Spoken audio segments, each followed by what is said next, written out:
Ooh, ooh, it's time for the Power Lunch Live Show. Ooh, ooh, ooh. Like the Whitehouse. Every week it's time to tune in. For diverse voices, let the chat begin. Fun, free-flowing, unpredictable too. You never know what's coming, it's all up to you. The Power Lunch Live Show, come and see. Powered by random happenstance and serendipity. Michael Whitehouse is the host. Watch it live, you'll love the show the most. The Power Lunch Live Show, come and see. Powered by random happenstance and serendipity. Michael Whitehouse is the host. Watch it live, you'll love the show the most. All right, welcome to the Power Lunch Live Show, the show where I bring on some number of guests, as many as 4, sometimes as few as 1, never 0. And we talk about an interesting array of topics, and behind me are some number of guests. Would you like to see them? I bet you would. Here they are. Ta-da! It is Shawn Barklow and Peiming Sun. So I'm going to give them a chance to introduce themselves. Now we're going to get into some conversating. So Shawn, tell us a little bit about yourself. Yep, I'm Shawn Barklow, living in sunny Florida, and I'm part of the gratitude movement and sharing that movement so we can all share more gratitude. Be in gratitude, share gratitude, and show gratitude. Awesome. And Peiming. Well, I'm Sunny, but I am in the sunny Indiana, and my mission is really spread the prosperity to all other people because we all deserve to live with peace and happiness and, of course, gratitude, and we can bring the money become powerful tool to reach the global prosperity. So nice to be here with you.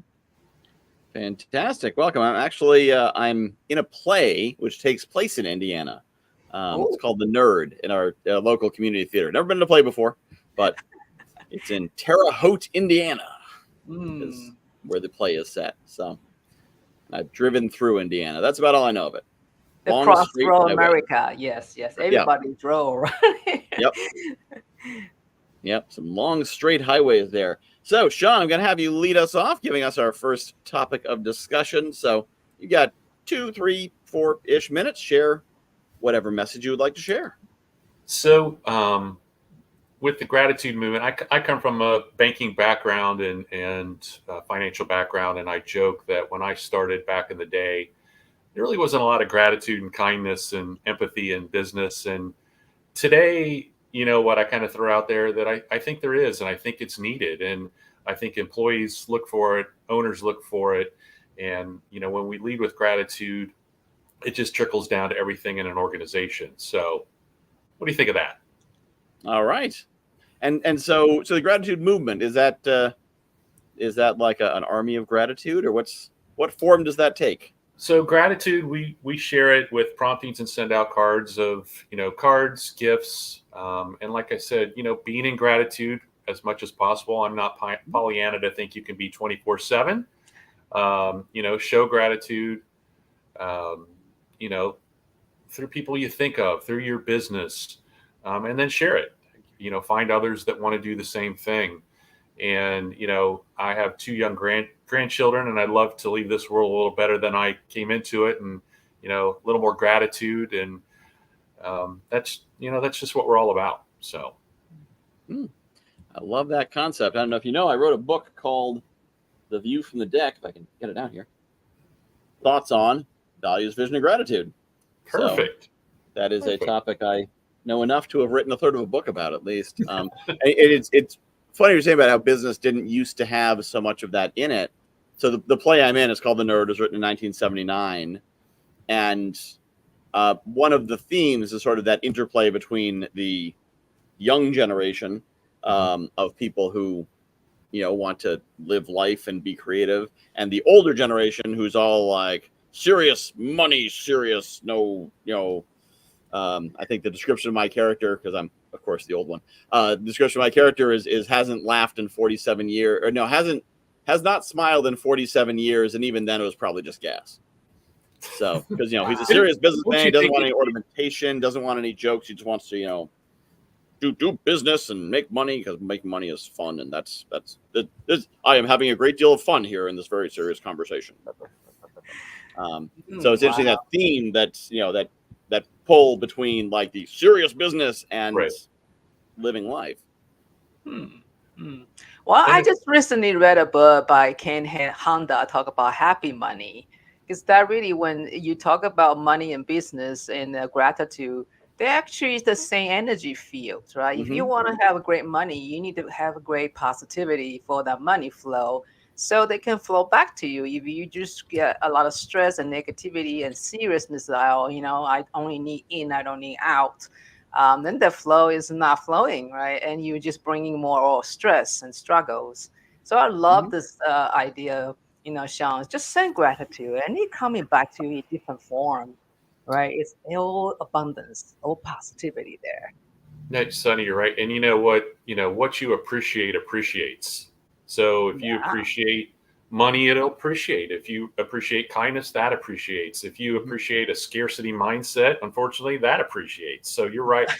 That's exactly it. And it's sometimes people get in a mindset, and you talk about gratitude, or what your affirmations, or whatever you want to call them, and you have to put action behind them. And I love it when people are like, well, those don't work. And then you hear them talk, and I can't do this, or I can't do that, or I'm not this, or I'm not that. And it's sad that we're bombarded with 87% of what media or everything is negative. Means 13% is positive, and let's grow that number. So it's even looking at that differently. So you're right on. I mean, what you appreciate appreciates and comes back to you tenfold. So be grateful. Yeah. Well, and great point. Yeah, people who say I can't do affirmations, like, yo, you're doing great all the time, all day long. You are doing them, but you're not doing them the right way. So. Yeah. As the band Rush said, if you choose not to decide, you still have made a choice. Absolutely. Well, everyone, I'm sure, has the I am wealthy, or I can do this, and then you hear them say, well, I can't afford that. Okay. Then your daily talk isn't working right with your big affirmation. So yeah. Well, and one I think it's called an affirmation, someone called it, but because one of the challenges with an affirmation is if you're saying something which is patently not true, then your mind will often say, whoa, hold on, that's not accurate. I'm a millionaire. I just looked at my bank account. I know I'm not. Right. So, that's like, me saying my hair is black, like it's just not a fact. And so it feels wrong. But if you make it a question, how can I be a millionaire, or how am I wealthy? How am I abundant? And then anytime you ask a question, answers come into your head. So instead of getting that rejection of like, no, you're not, what are you talking about? You're like, how am I rich? Well, it's not money, but I'm rich, family, and I do have a house, and I have enough money to pay my bills, and so it keeps you in the positive mindset instead of the spring back. Right. Yeah. And I also think about sometimes we really think about something we can see and know. So if you put affirmation, this is what I want, actually you create a ceiling, because you don't even know something up there. So you think that's the highest you can get. But guess what? That's your limitation, right? So why bother to put a box around us other than just go to all the highest excitements? Every moment you can choose something to really boost your vibration. That is really the law of attraction. You choose how you want to vibrate in all the moments, right? But if you always just focus on that, okay, that's the ceiling, that's the things I want to get today, then you're just blind about something else around you. You only see that spot, but they might come in 10 years. You want to sit the spot and don't do anything else. That's the choice, right? So I think it's really the fun way. We all do affirmation, just Shawn say. It just sometimes maybe it's not personalized to fit with who we are. We create a limitation instead. Yeah. Yeah, and I'm glad, like I said, personalized there. I'm actually, the this morning I was inspired to start writing a book on joint ventures. And because somebody pointed out to me, I've interviewed a couple hundred people about them and might know something. So maybe I should teach on that. So I started writing this book. And one thing I realized, a key theme that I have in there is that there's no one right way. And that applies to joint ventures. That applies to gratitude. That applies to running a business. That applies to doing a podcast. I think a lot of people are like, this is the right way. The right way is that your affirmations are on the mirror and you say them 7 times and you turn around and you pat yourself on the head. And that is the way to do affirmations. And if you can't do it that way, well, you're a loser and you got a bad mindset and tough. But as opposed to, there are many ways, and you need to find the way that is your way. And embracing that instead of trying to fight against your nature and being like, oh, I don't like affirmation, but I'm told I got to do them. So, okay. Get up every morning and there's still there on the mirror, right? Huh? Yeah. Yep.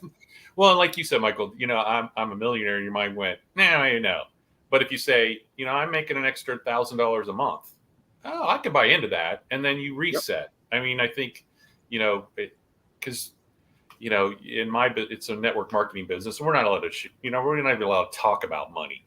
But when you ask somebody what they'd like to make, and if they put a pie in the sky number out there, you might, I always kind of say, can we start at this and let's work? We'll get you there, but let's incrementally grow to that. And then there's some buy-in with your subconscious, I think. So, not automatically shut you down. Yeah. Yep. Yep. And it goes to something that Sonny was saying earlier too about, money either can feel stressful when you think about it or can feel expansive when you think about it. And it becomes stressful when it's out of alignment. When you just say, hi, Toby. When you just said, that's why I had the show. I have a couple fans who just come in the comments and like, you're great. So thanks, Toby. But speaking of expansive, so if you set that goal of like, I'm going to make $1 million by the end of the year doing SendOutCards, and if your sponsor either is like, yeah, sure, go for it, or even if they do say, I'd set that bit where no, I'm going for $1 million, I can do it, and then you're 4 months in and you're at 7,000. And then suddenly you're like, oh, I can't do this. Oh, I'm never going to get anything because you missed the mark. Right. And so even if you make $50,000, you're like, oh, I missed by $950,000. Right. This is the worst. And so, then every time you look at it, you've got this contracted feeling. You feel negative about it. Every time you look at your bank account, you feel bad. Instead of looking at it as, wow, I just made, $1,000 telling people about postcards. Yeah. That's pretty cool. Or because that's something I've gotten in the habit of that Penelope Jane Smith taught me was every time money comes in, I track it. So there's a whiteboard over there, and I got a spreadsheet that's on this monitor over here, and I round down to the nearest $5 because it makes the math easier. And I got a royalty of like $3.70. I was like, oh, that rounds to zero. I'm like, the heck it does. That rounds to 5. Because nothing's zero. It's more than zero. So that gets a 5. And so every time money comes in, I get an email, because I'll get affiliate payments of $6, $12, $32. And I put that in there. And I'm like, I got $32. I didn't have it before. I got it now. So exactly. I'm the Tiny Habit Coach by Dr. BJ Fogg, because that really, the philosophy behind the habit is we're doing something we don't even know we're doing it. But if you put your intention in there, just like Michael, you talk about, celebrate the little things. $5 is $5 reach. $5 can be eventually get you $1 million because you do need to have some incrementation, right? So you have a small win, but the science behind that, because Dr. BJ Fogg is a Stanford University behavior scientist, your body need that win. They need that boost of dopamine. So even you don't really get a lottery ticket, you get $1 million, but you pick out the $5 on the ground, you celebrate the same way. Your body think you are winning.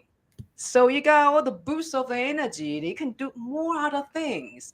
So the tiny habits from the beginning of the day and at the end, you have all these little celebrations. Oh, guess what? In the end of the day, you feel you're a millionaire. Really, the money is the feeling about what you have, not just Mhm. what is in that bank, right? It's just a feeling and it's the emotion, it's a relationship. Yeah. Absolutely. Yep. Hmm. Yeah. One of the best hacks I saw for that actually is a combination of the two. It basically paying yourself first, but it's having an investment account. Yeah.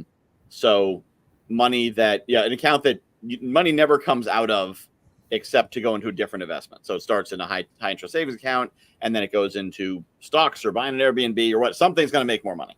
You never spend it on car payments or bills or whatever. And you put in what you can. So it could be $5 a month or a week. It could be 10 or 50 or 100. Or I have a couple of affiliate streams that just go to there, nothing else. They go straight from there. And so I started doing that a while ago, and I had 1,000 and 2,000. I'm like, all right, well, I'm not going to retire off $2,000, but here it goes. And then I looked at it, I said, wait. I talked to my wife. How much is your credit card bills? And she owes $6,300. And I looked at my investment stuff, and I said, huh, I got that much here. We're going to pay off the credit card bills and then pay back to the investment account. And now it's clearing all the credit card bills, getting rid of 25% interest. We're going to pay ourselves back at 10%. And just psychologically, it's not a major move. It's $6,000 and whatever. But psychologically, like, she doesn't have credit cards anymore because I put away this relatively modest amount of money. And then it's on to the next step and the next step. But I think a lot of people think, oh, I only have $10 to put away, so what's the point? But you put away $10 every week, you have $520 at the end of the year. You do that for 4 years, you have a little over $2,000. $2,000 can start to do something. Plus, once you can do 10, maybe you can do 20. You can do 20, maybe you can do 25. You do 25, maybe you can do 30. And you get that habit, and before you know it, you might have $10,000, $15,000, $20,000 in there, and then you can really, sit down at the table and make some things happen. Absolutely. Yep. And yeah, Toby has a great point here. I win the lottery just by waking up this reality. Yeah. So Toby, for those who don't know her, she has I would say defeated death 7 times. So death keeps coming. She keeps saying, "No, I'm not done." Bug off, buddy. So, all right. Well, son, I'm going to hand you the mic, Sonny. So share with us whatever you want to share for 2 to 5 minutes and lead us in a new direction or the same direction of conversation. Yeah, I definitely enjoy that energy talking. We talk about money, right? Money is energy, gratitude is energy, emotions, everything's energy. So I want to just continue to share that throughout all the thoughts, because once you get understanding, when we know Einstein said everything's energy, well, that's like early 20th century. And everybody still try to figure out what's that mean, right? Because we have different realization about what is energy all about. But I think more and more the science and also the quantum leap, we can start to see, yes, everything's energy. So I want to just kind of get ourselves a little maybe magic right, or like funny right, to have this quantum view about we, like the human. All right. So if you think I'm actually a lifestyle mentor, but I also a quantum prosperity activator, because I activate people's quantum view about themselves. For example, okay, so you see yourself right now, like me, 57 years old, Asian, gray hair. That is just the iceberg. You see me, right? Like we see everybody is just the top, maybe 5%, but we have a so profound and energy system within our body. But who's going to see that? We even don't know we have that power. So really, I think if we can see ourselves as a quantum being that's multidimensional, we're on a 3D, right? We will have up and down, and there's all the vertical different level.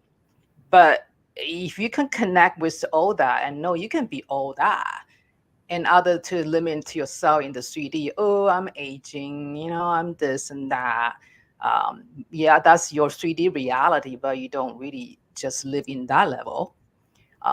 So what I just kind of curious about, maybe we can have some kind of line of a conversation related to what is the everything's energy mean to you?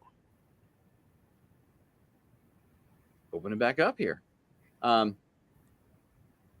I think that's a great point you make about in terms of like things like age and our 3D reality. And it's funny because like I'm 44, and when I say that, I feel like, yeah, at some point I'll be an adult. I mean, not yet. I mean, I'm just 44, but you know, at some point I might think that I am in sort of an adult range, because partly I keep hanging out with people who are of higher temporal level than I. So I'm like, oh, I'm 44, but I'm hanging out with those 50, 60, 70-year-olds who have done all these things and know all these things. But like, ooh, 50 sounds kind of cool.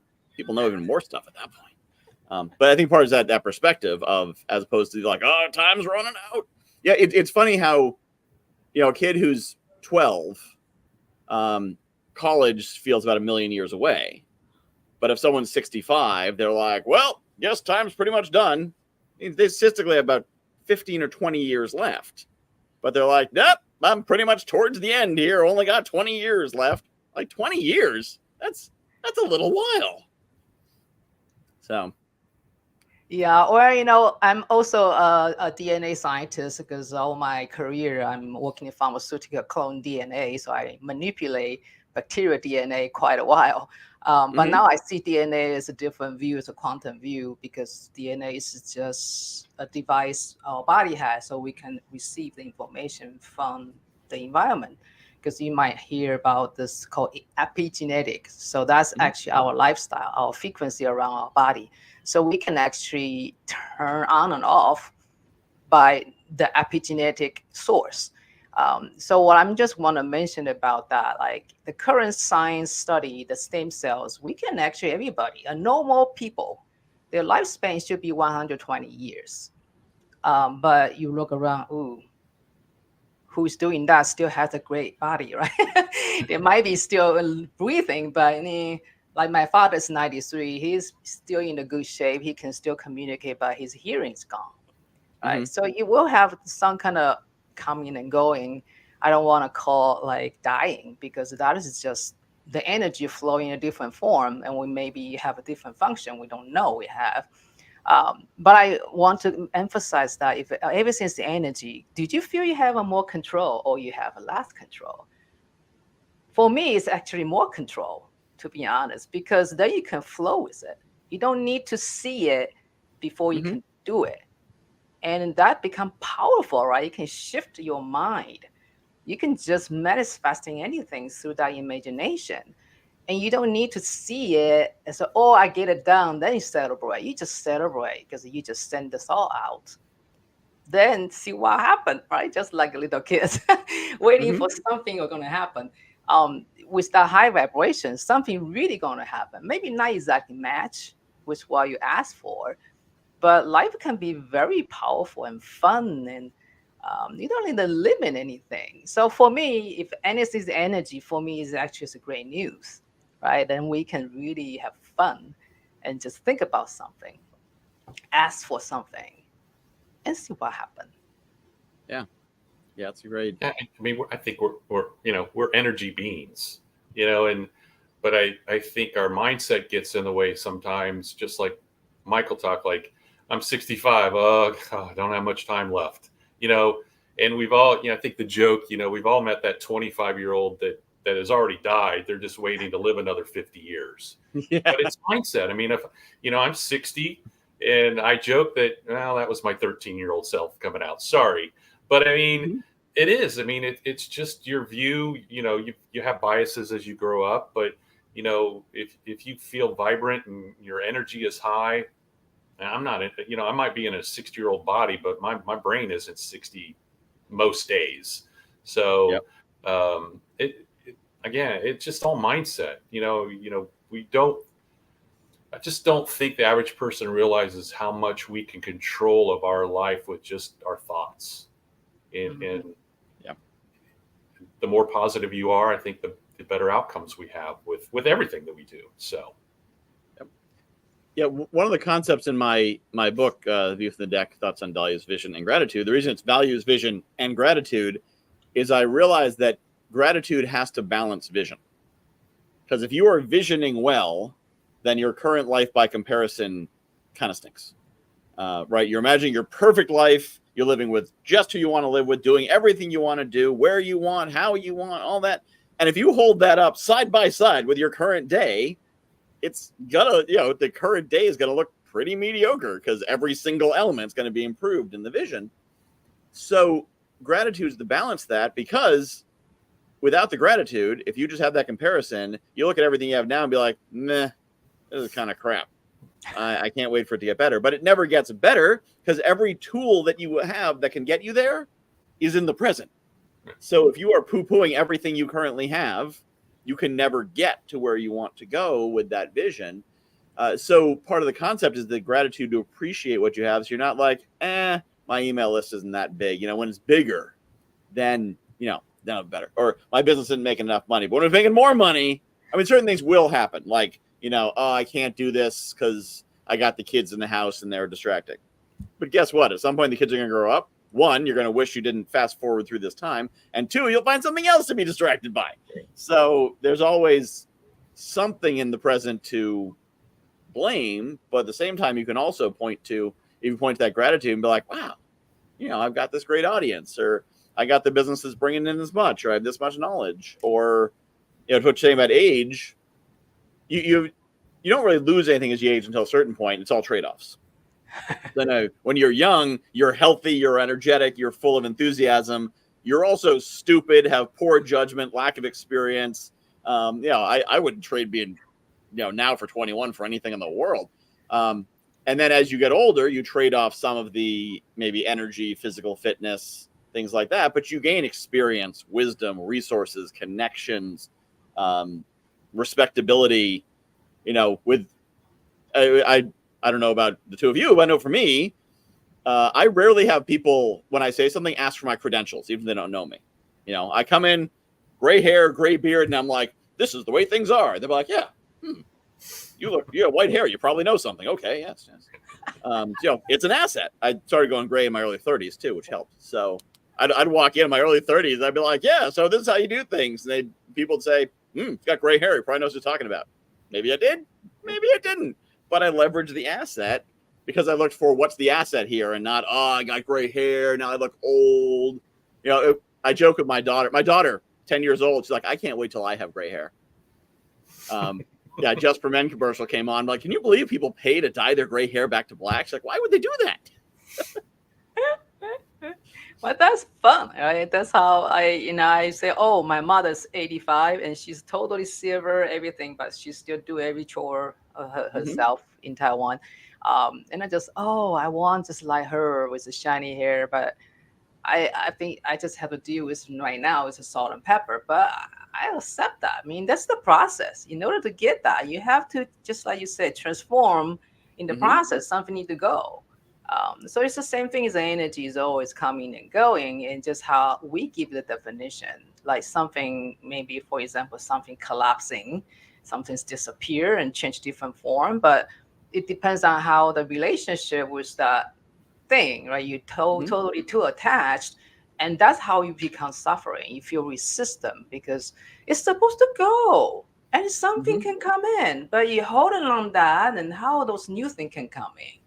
Right? It just if you still to see the physics about it, everything's energy. Like if you punch something, you will create a resistance because they want to harmonize that punch. But if you don't punch, like Tai Chi, right? You come in, all right, I'll let you go that way, and you witness, then you learn something in the way. Then you don't feel totally stressed out. You can still be yourself in that gratitude mood. Thank that happened, so I can see, I can learn. So it's really the relationship with everything around us, but we make that definition. We can choose the attitude, how to react to those things. Absolutely. Michael, you made a point, if I'm always looking ahead and looking at my life now, like, but I think you look back to it, would your 5-year self, your 10-year-old self, your 20-year-old self, would they be proud of you right now where you're at? Maybe not the gray hair, but so I think you have to look back, and you're right. Writing down. I write down every morning. 3 to 5 things that I'm grateful for, and they're in the moment. And I think when you start the day like that, it kind of sets the tone It's, it's like going to the chiropractor when you hurt, or being on a maintenance program once a week, and I'm, I feel good. So, and it's the same with gratitude. And, just like, if I get this, I'll be happy, instead of being, happiness is a choice, and being in the moment, being happy about things. And again, it's not 24/7, but just recognizing like, hey, I'm pretty happy right now. All right, let's give myself a pat on the back. So it's just, kind of the little simple mindset shifts that can make a big difference. So. Yeah, I think I borrowed this idea from Gary Vaynerchuk, but I may have gotten somewhere else. But the idea, the only two people you have to impress are yourself at 8 and yourself at 80. So, the young version of yourself looking forward, saying, someday I will be this. Yep. And then the old version of yourself looking back, who has the long view. It's fine. A lot of the memes around this time have been talking about, like, in 50 years from now, there will be entire history classes dedicated to, 2020 to 2024. And I'm looking at it like, no, there won't. Everything we're going through, the pandemic and the election and everything else going on, will be 6 paragraphs in a high school history book 100 years from now. Because if you lived during the Vietnam War, people be like, oh my God, there'll be entire classes about the Vietnam War, and like, this is such a tremendous time in history, and 1969 will have its own chapter in the book. Go read a history book now. See what it says about 1969 and about the Vietnam War, and it's like 4 paragraphs. And because that's it. When you're in it, it's a really big deal. It's a historical event. And then when you're looking back on it, it's just one more, phase in history. And in fact, it may not even be considered a period. 100 years from now, when they go back and write the history books, this may be the 2008 to 2027 period, because some bigger events will bookend it, and everything from 2020 to 2024, which is kind of part of a larger historical trend that we don't see because we're in it. And then it's the choice of what do we do with that. And I consider myself blessed to be an entrepreneur. Came 2020 because the people who were very rigid and like, I go to work and my boss tells me what to do and I get a paycheck and that is my life and I like it, they had a really bad time.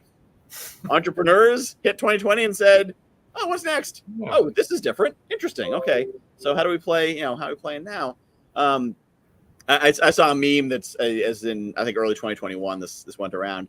It said, if I was to come down to my kitchen tomorrow morning and there was a dimensional portal ripped open in the middle of the kitchen, I'd just walk by it and say, oh, so we have one of these now, because so much had changed. But for entrepreneurs, I'm like, the pandemic was another change in a 20-year series of changes. Right. It was slightly more pronounced than others, and actually a lot more good came of it for me.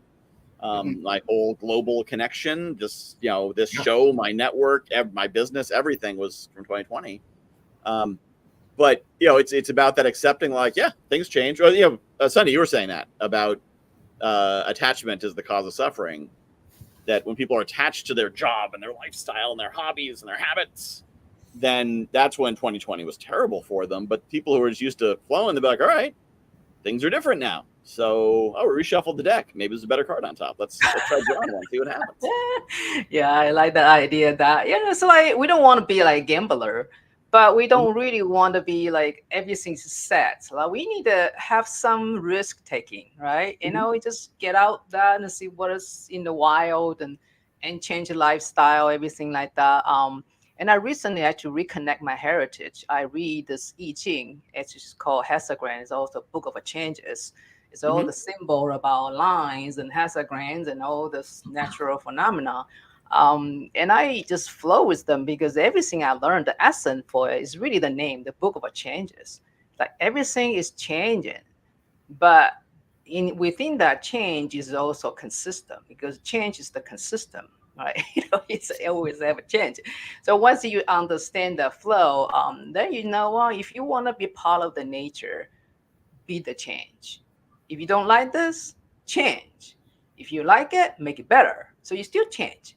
So if you have that mindset about change is really the essence of everything, then you love changes. You just anticipate something is fun coming in. You can have a breakthrough and then maybe shower the deck. Yeah, it's just like, okay, the number, you can have a number 1, then you can have a number 64. That's the 1 to 64, 6 line in and yang. So you got totally 64 different combinations.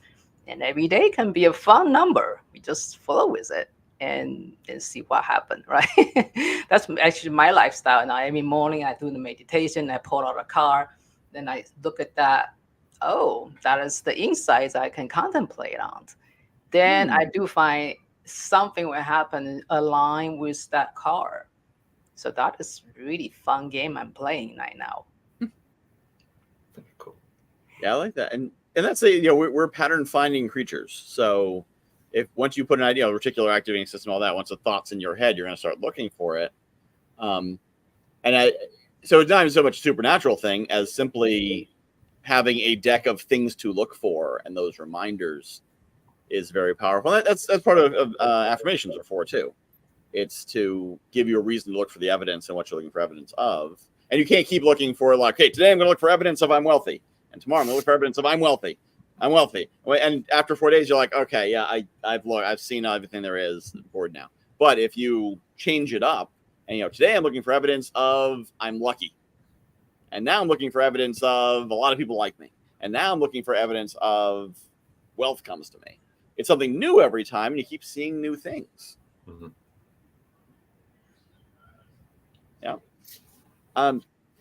Yeah. So Shawn, what are some of the?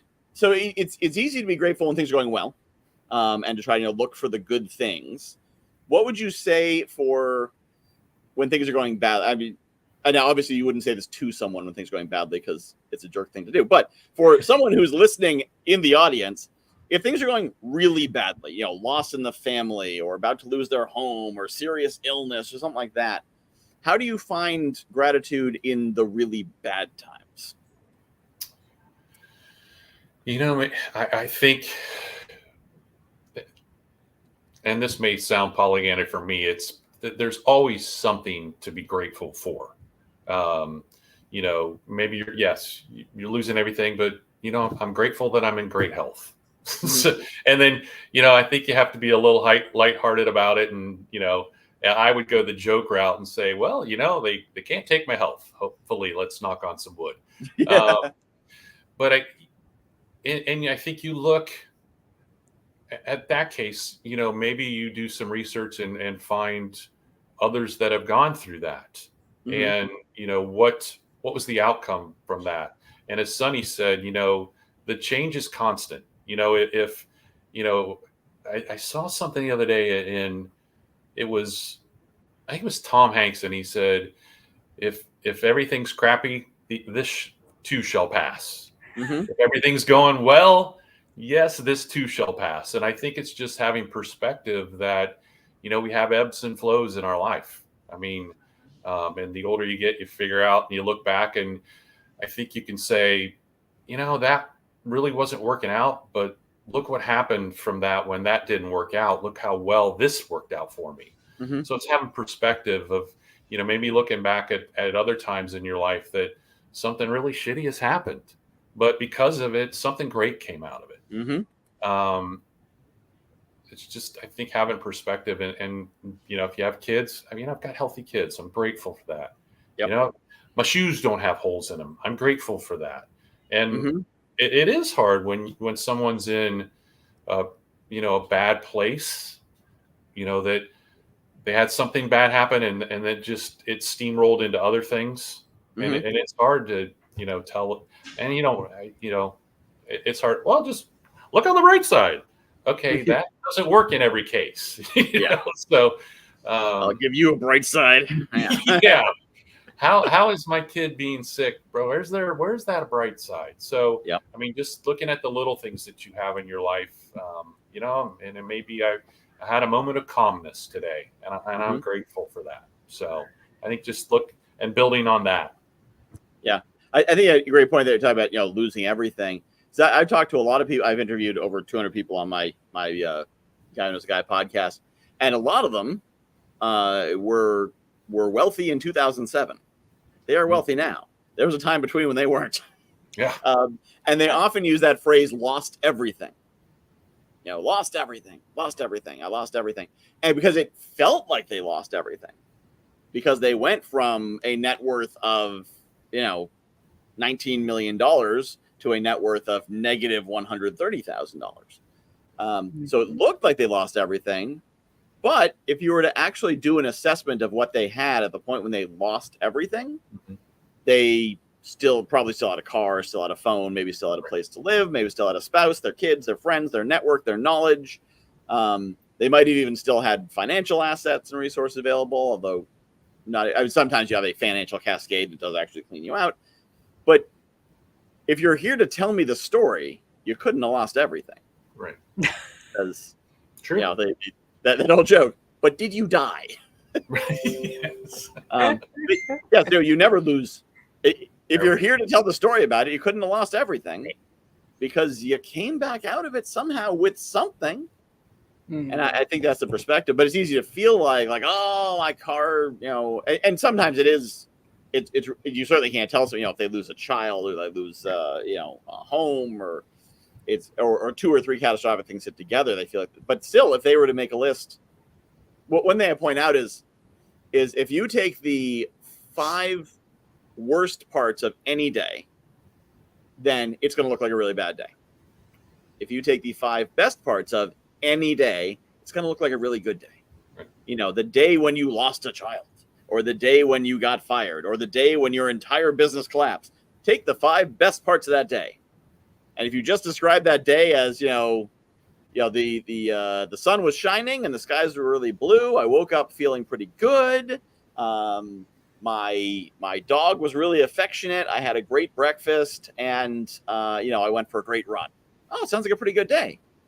Yeah, I also lost my entire business and my wife left me. But if you just say the 5 best things, right, great day. And the day, and you see that sometimes, people get married and they're like, yeah, but the cake wasn't the 5 layers, it was only 4 layers, and it was a little bit overcast, and we couldn't use the second pavilion and had to use the third pavilion, and be like, wow, you can find you put a damper on anything, can't you? And you can find every silver lining. Right.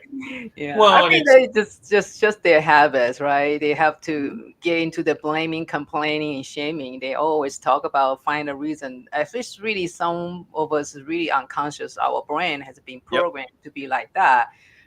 So I learned there's one we can really reframe it. Just let our heart to take the lead. So there's a technique called brain-heart coherence. You can look for the heartmath.org. They have all the science behind. I'm the scientist. Everything I like to know the mechanism, so I know that is the framework I can share. It's really, the heart can be this big bubble, but if you infere, your bubble is like this. So when you really contract it, your energy is not extended. Then no one can find you. Even they find you, so whoa, this is too heavy. I don't want to get close to that person. So it's really our choice. Even in the darkest moment, like I have a son. My doctor say he never gonna leave over 18. When he was 7, I got this news.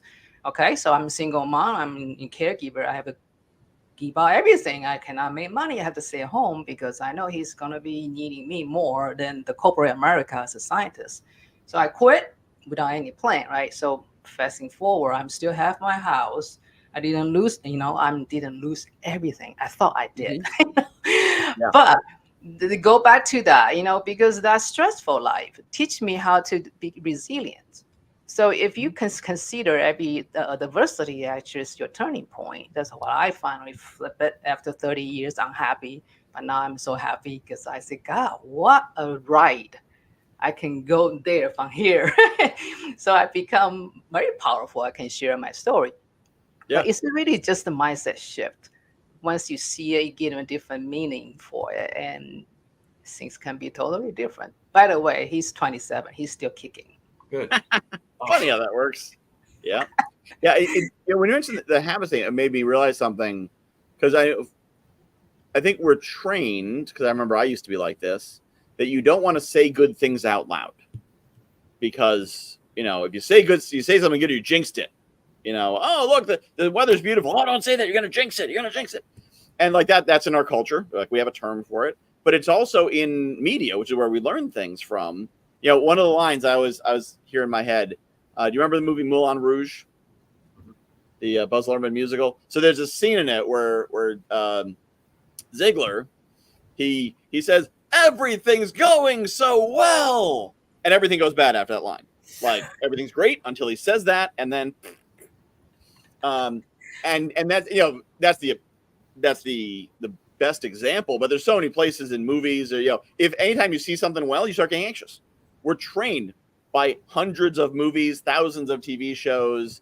They're going to show the characters being happy. You know, if you're watching an action movie and you see a happy family play, and you're like, oh God, which one of them's going to die? You know, nobody survives the happy family scene. You know, nobody comes out of that okay. And so we're conditioned to say, you know, don't flaunt what's good. Don't talk about it.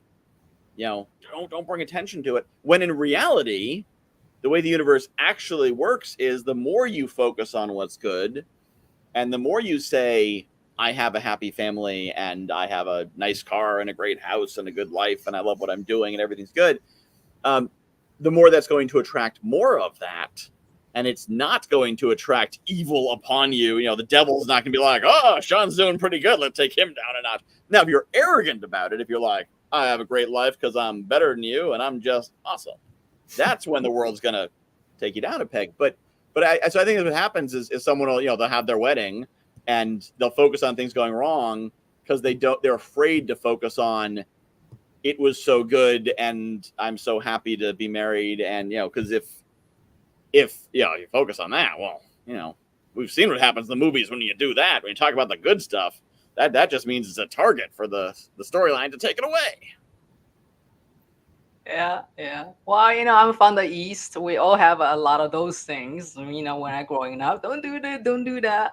But you know, in the energy point of view right now, they actually make sense because the quantum one, you never know what is going on. So, but you can see something and you think that's a cause and effect, right? But it's not, because it's not linear.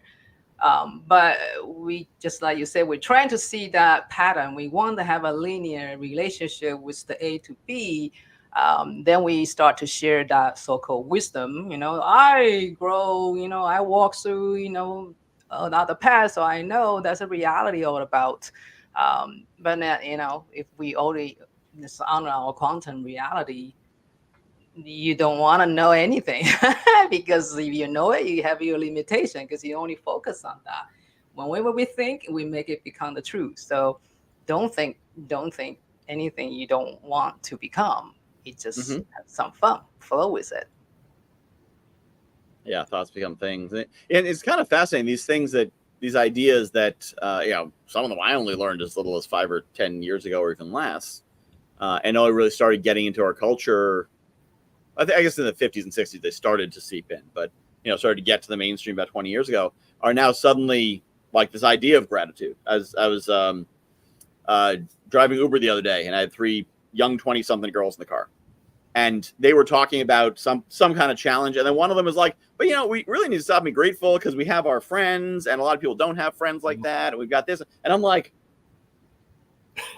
really? Because I do often, you know, the mainstream still doesn't get it, because that's why I still like to drive Uber a few hours a week. Keeps me grounded with the rest of the world, because I hang out with people like you all the time. So I'm like, oh, everyone's got gratitude, we're enlightened, and we understand it, and we're all energy. And then I go out in the world, and it's great because when you're an Uber driver, they don't pay attention to you. It's like a bartender or, you know, whatever. Like, it might as well be a self-driving car for all the things they talk about in the back seat. I've never had someone confess to a crime in front of me, but I'm surprised I haven't, because like they forget I'm there. It's like blah, blah, blah, blah. So very often you hear them in their natural state, and they're complaining about this and whining about that, and like, you guys, you don't know.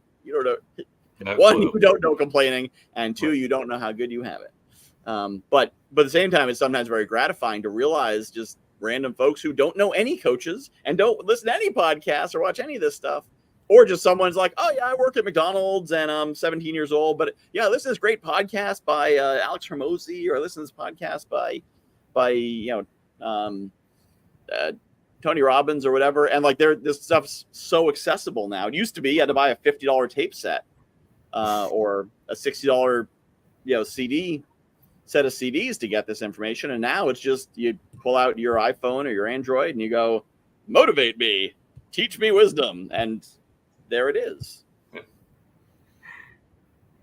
Absolutely. So hopefully that's bringing. Now we have countervailing forces to the wisdom in the world too, but we've that's at our fingertips as well. So choose wisely. Yeah, exactly. Yeah. but yeah, that's actually one of the biggest things I've learned is that social media tends to be the far end because no one's going to fight for the middle. So people just kind of stay quiet because they don't want to get bopped in the head. But you listen to them in a private conversation, most people are just kind of doing their thing and just sort of want to be happy and live their lives. And they don't hate anybody and they're just kind of doing whatever. Not as divided as, as media wants to tell us we are. Yes. When you're living your life and you're holding doors open for people and you're smiling at people and having a laugh, and we have more in common and more together than they want us to believe. So yep. And even if you have a conversation with someone on the diametric other end of your political views face to face, right? On social media, it's like, you're an idiot. What the hell is wrong with you? Face to face, they'll say something like, I'm surprised you believe that. I believe you're entitled to your opinion. I believe this. I kind of disagree. But they're not going to. Because you can see the person. You don't want to. And you can be punched in the face when you're that close. You can. And that's part of it. There's no retribution, really, when you're spewing stuff on social media. And then somebody spews stuff back at you because we think we're all going to change each other's minds. And I think that's just when we need to be curious. Like, Michael, why do you think that way? Tell me. And educate me and actually have a conversation about the topic instead of going, no, I'm going to tell you how it is and I'm going to change your mind. And then you're going to try to do the same thing to me. So it's this energy instead of, this energy of let me understand where you're coming from and why do you believe that? And maybe I'll take something from it. So. Yep. And the great thing is that's an and, not an or, because you may be like, but I need to stand up for my beliefs. Yeah, you want to stand up for your beliefs? Look like the wise one. Let them spout and flail and swear and whatever, and then you say, I appreciate you're really passionate about this. Could you share a bit more? Or, where did you find this information? Or help me understand where you're coming from. And even if they're just hooting and hollering, you're never going to convince them. They're never going to convince you. That's not what happens. It's the people watching who matter. It's anyone reading the comments who you don't realize is there. And if you sound reasonable and they sound crazy, you're going to convince more people, not by dumping facts on them. Like, here's a website and here's this, here's that. But just be like, I'd like to know more about that. Oh, Shawn sounds so much more reasonable. I agree. I don't even know what his argument is, but I agree with it more than that guy. Right. I want to be more like Shawn and not more like, Well, who doesn't? Everybody wants to be more like Shawn. With that, it is time for our final thoughts. So share a final thought, and then we are at the end of our hour. So Sunny, share with us a final thought. Well, the thought is you are the master. You can choose your reality. Knowing you are the quantum level, the energy being you want to be. So don't limit yourself. Just let it be and choose your environment wisely. Great. And Shawn, final thought. So you ever have that feeling that you walked into a college class and they're talking way over your head? That's how I feel with Sunny with the quantum talk. My goodness, but it makes sense. I mean, I love the we're all energy. We can, I'll dumb it down. We can choose our own reality by our thoughts. Whatever starts in here ends up to be our reality. So choose wisely, be grateful, be kind, have the civil conversations and learn from one another. So love it. All good stuff. Well, this has been great. This is why I like doing the show, because funny, I was thinking earlier today, I'm like, do I want to keep doing the show? Do I keep finding guests, or do I want to kind of let it run out? Because I think I've got guests through like next 2 weeks. And then we had this conversation, and it reminded me a bunch of things that I need to be continuously reminded of, apparently, because I keep forgetting, even though I wrote a book on it. So this is the great thing about doing shows like this, because it gives the universe a vehicle to like put the right people with the right messages there, and just kind of putting yourself in the path of that. So I will put in down below, if you're interested in being on the show, fill out guyknowsaguy.com/powerlunch. That's the application. If you're on the show right now, feel free to fill it out again and come back on in a few weeks. And coming up next is the Entrepreneur Village. So if you want to hang out with more cool people, go to guywhoknowsaguy.com/village. That is Fridays at 2 p.m. Eastern. That's right now. And we have, it's kind of a networking group, but more of a entrepreneur support and idea sharing group. So that's guyknowsaguy.com/entrepreneur village. And then September 10th and 11th is JV Connect, the best dedicated multi-day networking event on the internet where we make real connections, not just giving your pitch and be like, oh, Michael, my ideal client is. No, we don't do that. We actually connect with people and support each other. It's an amazing event. And I can claim no credit for it other than creating the structure, because without the people in it, it's nothing. So I just create a structure, and then amazing people come in and make it awesome. So, all right. So Shawn and Sunny, stick around for a second after we go off the air. And for the rest of you, thanks for watching. Thank you, you. Michael. Have a